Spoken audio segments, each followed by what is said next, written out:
Hello from Washington. I'm Kyle Trigstad, politics editor at Bloomberg Government. And with me as always is senior reporter Greg Giroux. On this episode of Down Ballot Counts, we'll break down the upcoming primaries in North Carolina, a Super Tuesday state set for a ton of action this year. We'll spotlight a campaign ad running on TV halfway across the country that caught our attention. And later, you'll hear my interview with Casey Phillips, a Republican ad maker who just completed a fascinating documentary on how some U.S. elections that end in ties are decided. You may not believe it. We were there with 99% of the precincts counted. Number of other key down ballot races. This is a very dramatic turn. We will have to look. House will be in order. Chair requests that members clear the aisle, take seats, and cease audible conversation. From Washington, this is Bloomberg Government's Down Ballot Counts. Okay, it's time for Churros Jem. Greg, what do you got? Thank you, Kyle. Churros Jem for this week is 30. That's the number of Democrats in the U.S. House of Representatives from congressional districts that President Trump carried in the 2016 election. You'll be hearing this number a lot on Down Ballot Counts because it is that block of Democrats from Republican-leaning or politically competitive districts who will determine whether Democrats keep their majority in the House in the November election. Right now, there are 232 Democrats, 197 Republicans, 1 independent, and 5 vacancies in the House.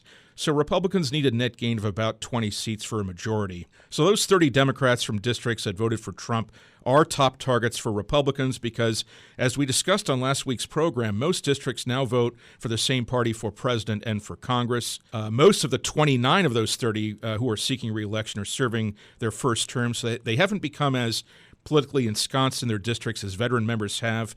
But these younger members, these more junior members, Kyle, are raising a lot of campaign money. And as we've noted before, they won't be easy to defeat. So 30, your Churros Jem of the week. That's right. And not only are they raising a lot of money, they're raising a lot more money than their Republican opponents. So definitely that's the group of Democrats we're going to be watching the closest as the year goes on. All right, up next, we're heading to the Tar Heel State. This is Bloomberg Government's Down Ballot Counts. A court-ordered new congressional map, a rash of retirements, and 3 competitive statewide contests for governor, senator, and president have placed North Carolina center stage in 2020. The curtain will rise on the drama on March 3rd, Super Tuesday, when most of the attention will be on all the Democratic presidential primaries. Greg, what should we be watching for down ballot? Well, down ballot, you have a competitive governor's race, which will probably be between the incumbent Democratic Governor Roy Cooper and the Republican Lieutenant Governor Dan Forest. So listeners need to look out for that race as well. But there's also a high-profile marquee U.S. Senate race in North Carolina this year for the seat that one-term Republican incumbent Thom Tillis is defending. You have 5 Democrats running in the March 3 primary, including Cal Cunningham, a former state senator and military veteran, who is the preferred candidate of the Democratic Senatorial Campaign Committee, the campaign arm of Senate Democrats. But you also have Erica Smith running in this Democratic primary. She's a current state senator who's getting some unusual help from a super PAC that has Republican ties, Kyle, and is being funded with $2.4 million trying to boost Smith in the Democratic primary against Cunningham. I think what's really interesting about this race, Kyle, is that it really underscores how Republicans would prefer to face Erica Smith, who's running as a more kind of traditional liberal or progressive candidate, than Cal Cunningham, who is the preferred candidate of Senate Democratic leaders. Yeah, and Republicans see Cunningham in sort of the same profile as Dan McCready. He's, of course, you remember, but he's the guy who ran in the 9th Congressional District special election, as well as in 2018, the election that never got decided. And he did really, really well, still came up short. But it's the kind of profile that you could see doing well statewide in North Carolina, which is very much a purple state, if not still slightly Republican-leaning. It certainly is a purple state. I looked at some of the statistics from past North Carolina elections, and in 14 consecutive Senate general elections in North Carolina, the winner has received less than 55% of the vote. That's a pretty impressive streak that really underscores how competitive North Carolina is. In the 2016 presidential election, President Trump carried the state by fewer than 4 percentage points. Maybe it's closer in the 2020 election. We'll have to wait and see. But Thom Tillis, certainly if we were to rank Senate races or at least make a top echelon of Senate elections we think are going to be competitive in November, Thom Tillis has to be in that top block, I think. Yeah, both parties would agree with you on that. Now, there's also a few open House seats we're watching closely on Super Tuesday. That's right. You have three Republicans retiring from Congress in this coming election, two of them because of a redistricting map that was implemented by the state legislature under court order. Basically, the North Carolina courts said that the current Republican-drawn map, which had elected 10 Republicans and 3 Democrats, was it had problems as a gerrymander, and it probably would have been found unconstitutional under state law. So the legislature redrew the map. It gave the Democrats an advantage in 2 more districts: North Carolina's 2nd congressional district around Raleigh, North Carolina's 6th congressional district in and around Greensboro. You have 2 Republican incumbents retiring there, and it looks like the Democrats are going to take those seats over. The big question is who emerges out of those Democratic primaries. Those districts, the 2nd, you have Deborah Ross, a former state legislator who ran against Richard Burr, the Republican senator, in 2016, lost by a narrow margin. So she has some name recognition advantages there.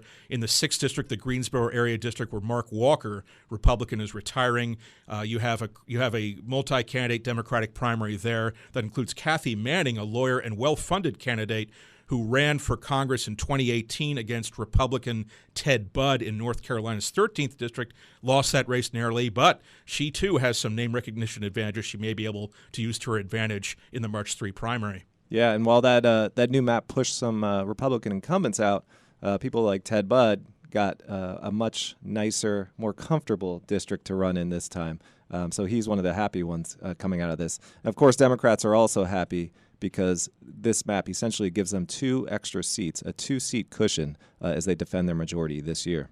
That's right. And the 3rd district I'd like to mention is North Carolina's 11th district. This is the western part of the state. This is the district that Republican Mark Meadows is leaving open to retire. You have 12 Republicans running in that district in that primary on March the 3rd, which really underscores how Republican-leaning the district is, how much pent-up ambition there probably is to succeed Mark Meadows. So we'll have to see who emerges from that primary. 12 candidates running. You have a state senator there. You have another candidate who's been backed by the Senate Conservative Action Super PAC. So crowded primary there. And one thing about the North Carolina primaries is that you need 30% of the vote to avoid a runoff. So not 50% plus 1 like you see in some other states. So you can still win a primary in advance of the general election with a plurality of the vote. You just need 30% to advance. But North Carolina's 11th, that's a district to watch. That's right. And Obama won the state in 2008. And, of course, if a Democrat replicates that feat, it would obviously help everyone else running down ballot in the party. So we will see how competitive it actually gets. And we'll leave it there because up next is our weekly look at a recent campaign ad that stood out to us. Let's take a listen. We have a woman who's fantastic, who's been a fan of ours right from the beginning, Kay Granger. I'm proud to be endorsed by President Trump. Together, we're rebuilding our military, securing the border, and restoring America's rightful place in the world. I'm Kay Granger, and I approve this message because there's still plenty of work President Trump and I need to do. Thank you, Kay.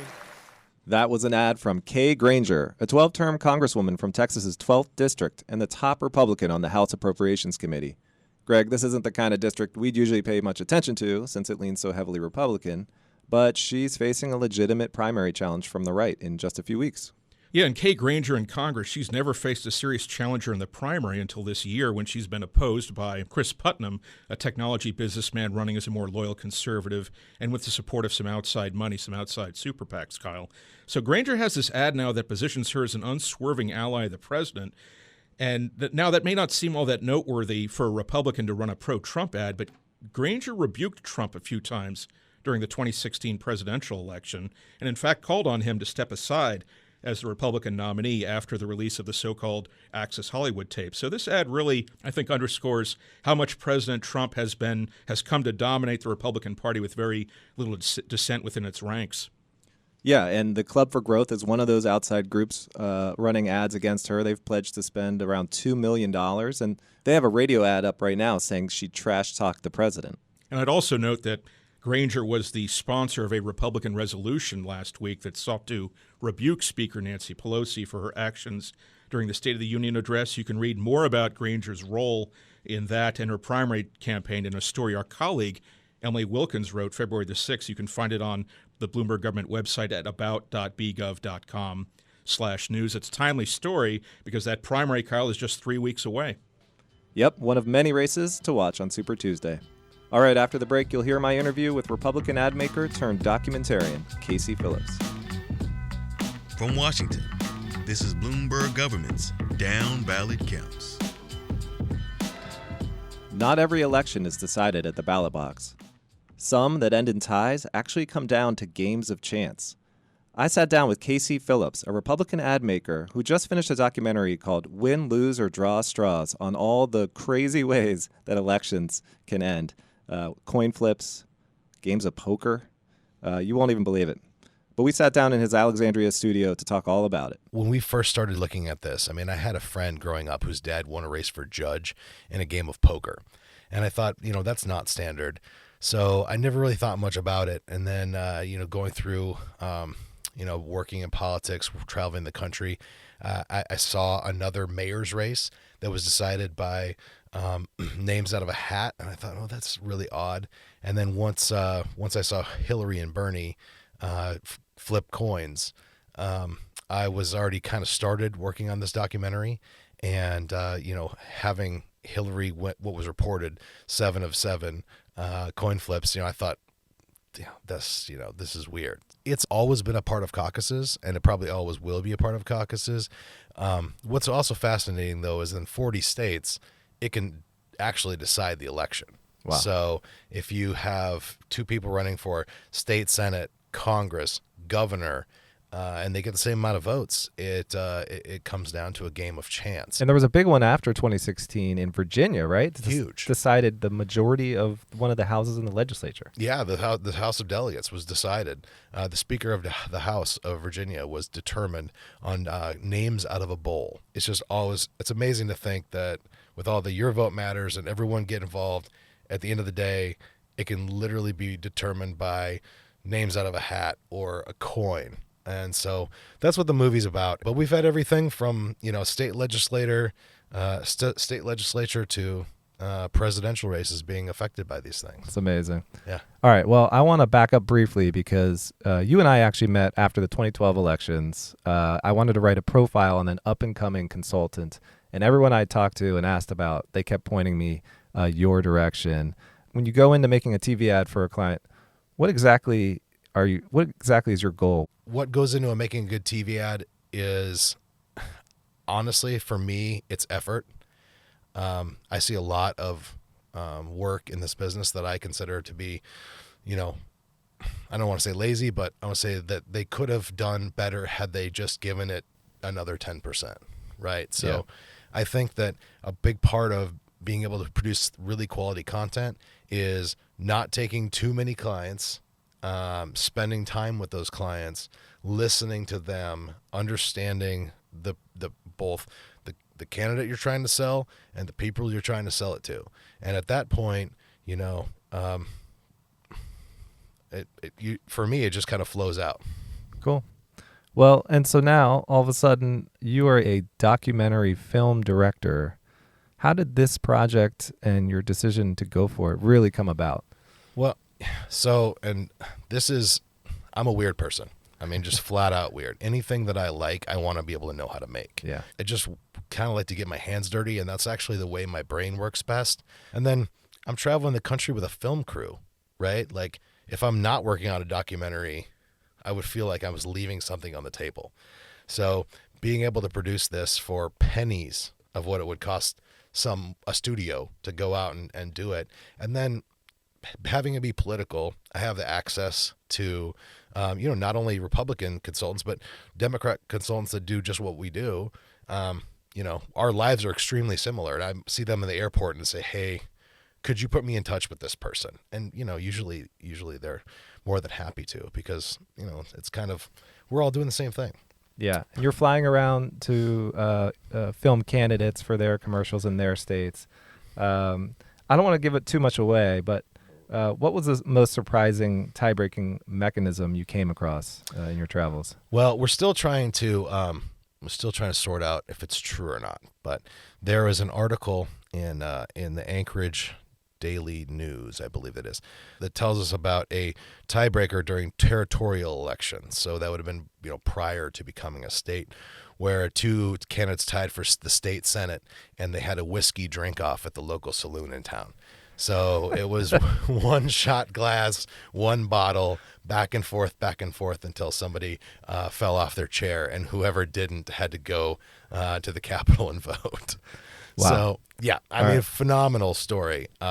We've been researching it forever and haven't been able to really nail down who they were, but it's a news story. So, and I saw a woman in the trailer who mentioned an arm wrestling competition potentially. So they come up with all kinds of ideas, and I mean, in Kentucky specifically, it's against the law to duel, so you can't kill the other person. In Colorado, you get to choose whichever sort of game of chance you want. So two guys running for a city council seat did kind of a spin-off of rock, paper, scissors called Ninja Bear Cowboy. And so you stand back to back, you turn, and it's like ninja beats cowboy, cowboy beats bear, bear beats ninja. So that's how they selected themselves there. So this documentary doesn't simply document the reality of these tie-breaking votes in elections. What does it say, and what are you hoping it sparks in terms of a conversation in America?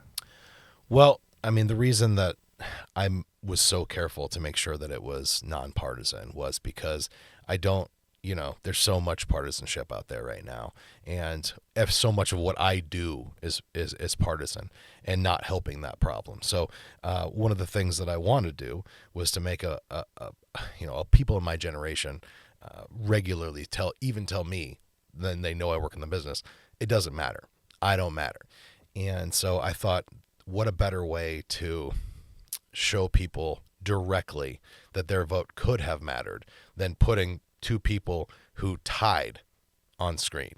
So any one vote either way, makes a difference, not only in that race, but in the legislature, the legislation coming out of it, and in someone's life.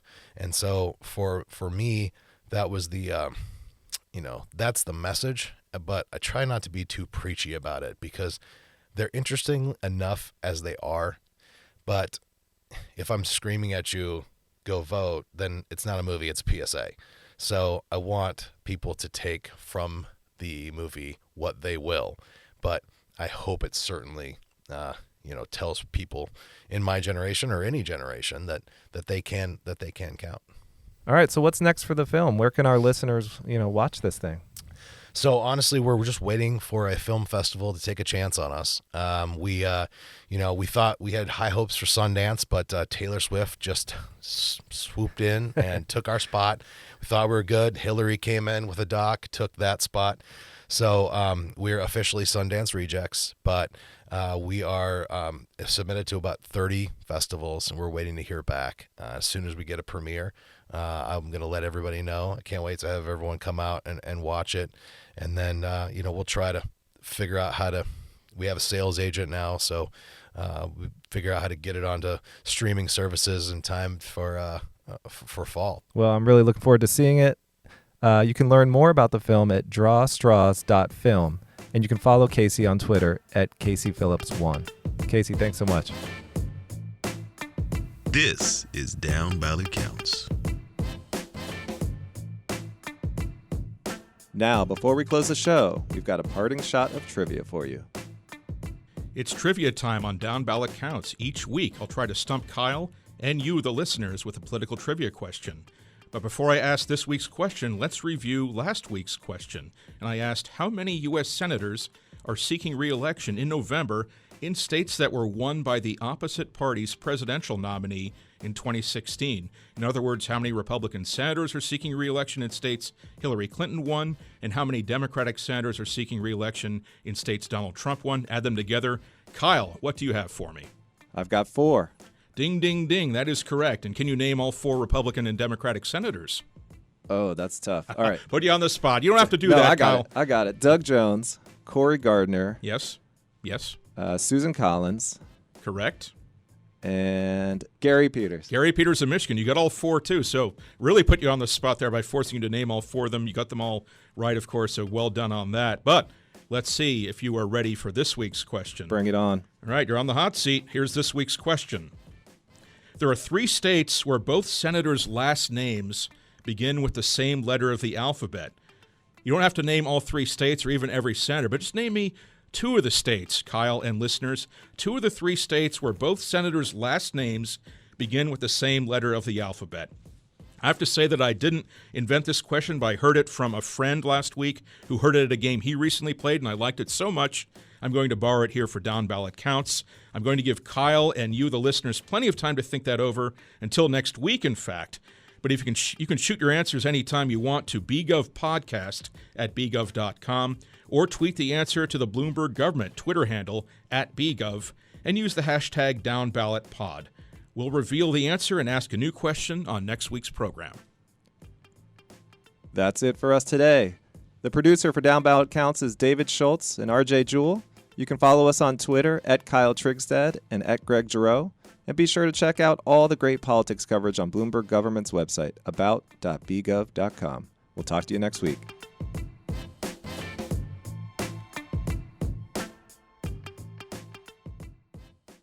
Hi there, I'm Amanda Icone, co-host of Talking Tax. Each week, we dig into the biggest tax and financial accounting challenges and opportunities from policy to on-the-ground realities. We bring you corporate leaders, accountants, and industry insiders.